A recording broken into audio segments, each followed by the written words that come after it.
All right, boo. So we are back for day 27 of the self-love challenge, where we are showing ourselves a little more love and strengthening the relationship that we have with ourselves all month long. Because the way that we treat ourselves is largely going to determine the way that we allow ourselves to be treated by other people. So I am so glad that you are here for this challenge. And if you can believe it, we are just a few days away from the end of this challenge and from the new year. Disbelief over here. But I am so proud of you for sticking with this challenge and making it this far and making that commitment to loving on yourself, boo. So go ahead and grab your guide, and my clone is going to slide on through with your assignment for today. Today's assignment is a serious one. So for day 27, here's what you're going to do. You are going to set a healthy boundary and be firm about it. You are going to let somebody know how you expect to be treated, or how you expect to be spoken to, or what is okay and what is not okay, what is acceptable and what is not going to be tolerated. And this can be in your personal relationships, or even professionally at work, or even internally with the way that you treat yourself and speak to yourself. Because setting healthy boundaries is the ultimate act of self-respect and self-love.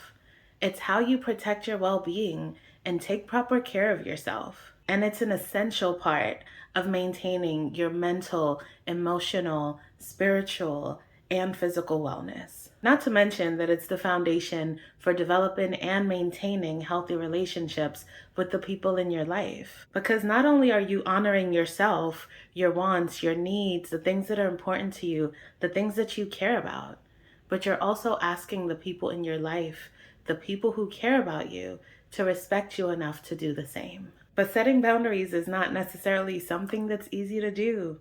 Who's ever been taught in a regular life setting, school or at home or whatever, how to really set healthy boundaries across the board in our lives?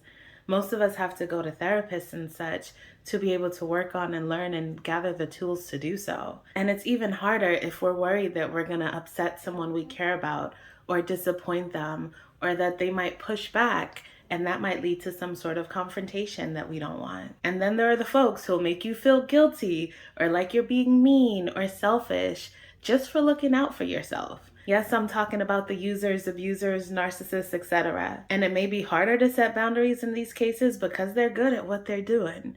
They're good at the manipulation, but it's even more important to do so in these kinds of cases. And I know for me that every time I avoided setting a boundary because it felt uncomfortable to do it, or every time I allowed someone to overstep without checking them on it because I didn't want to be confrontational or I just wanted to move past it, every single time, without fail, I have ended up regretting it.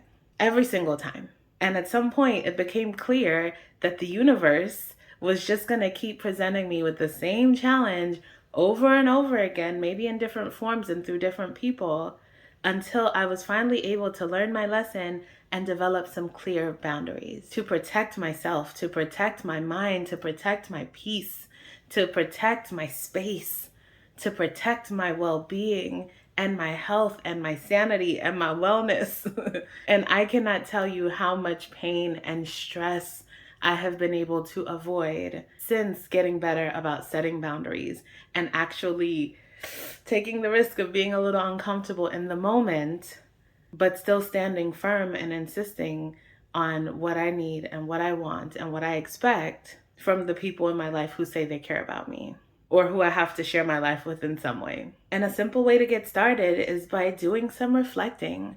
Take a moment to think about areas of your life or times in the past where you feel like your boundaries have been overstepped. Or maybe there were no boundaries in place and you think you might benefit from establishing some. For example, do you ever feel like your needs are not being met?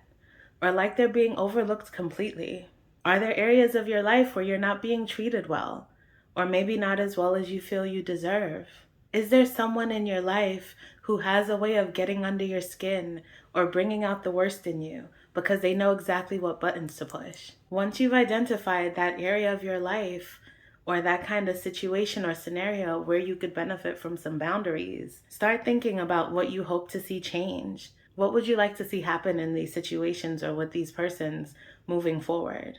What's a reasonable request or expectation that you can have of them where they can show you more respect or more consideration or just treat you better overall? And then the next step is to find a way to communicate that to them. Let them know how you're feeling. Let them know what you've noticed or observed.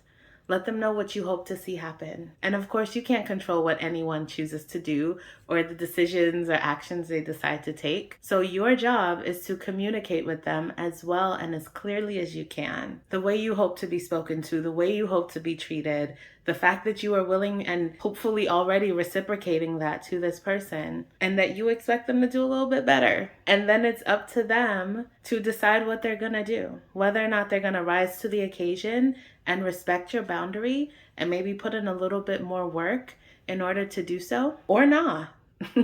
Because if there's someone who continues to overstep your boundaries or refuses to do better, to acknowledge the things that you need or that you want or that will help you and help the relationship between you and that person, then that's incredibly telling as well. So just do your part, let them know, communicate with them, and stand up for yourself. And you can do all of that while still remaining respectful and tactful and without being perceived as rude or anything like that. Because as my mama would say, I'm not rude, I'm grown. And as a grown person, you have every right to speak up for yourself and stand up for yourself and to confidently express your needs without feeling any kind of way about it. Because by setting those healthy boundaries, you are prioritizing yourself and your well-being. And what's more important than that? If you're not going to do it, who else is going to do it for you? Nobody. That's the answer, nobody. And as you continue to develop that deeper sense of self-worth and self-respect, you'll also be creating a dynamic where the people in your life learn how to value and respect you too. Because you have the right to be treated with love and kindness and consideration.